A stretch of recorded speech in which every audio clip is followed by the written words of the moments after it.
আজকে অনেক দিন পর আমার কফিল নাজলার সাথে বাসায় ফিরলাম ডিউটি শেষ করে, এবং আমার শরীরটা যেহেতু অনেকটা খারাপ এই জন্য 1 ঘন্টা আগে আজকে ডিউটি অফ করা হয়েছে। আর এই ভিডিওটা দেখলে আপনারা বুঝতে পারবেন আমরা দুজন কতটা ফ্রি, কতটা গল্প করতেছিলাম গাড়িতে বসে, এবং মিউজিক ছিল এই জন্য কি কথা হচ্ছে সেটা শেয়ার করতে পারছি না। হাত দিয়ে দেখিয়ে দিচ্ছিল যেন ওর ফেসে একটা স্টিকার লাগিয়ে দেই।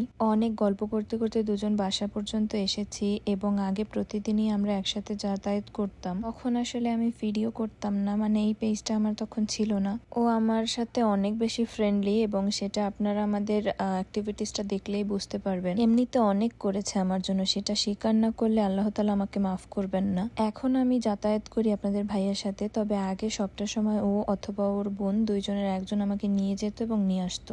ওদের আসলে অনেকটাই সাপোর্ট পেয়ে আমি এত দূর এসেছি, নইলে আসলে এটা কখনোই সম্ভব ছিল না। আমার কফিল নাজলার সাথে মাত্র আসলাম, ও আমাকে নামাই দিয়ে গেছে, এবং কালকে আমার বন্ধ, সো খুবই এক্সাইটেড এই জন্য। এখন দেখি, জানি না বন্ধ কি না। আর এটা হচ্ছে আমার স্যালুনের ড্রেস, নিয়ে এসছি ধোয়ার জন্য, ক্লিন করার জন্য, এবং জানি না কি অফ না, আবার ফোনও দিতে পারে। আমি তো 3টার আগে কালকে ফোন অন করবো না। যাই হোক, আল্লাহ হাফেজ।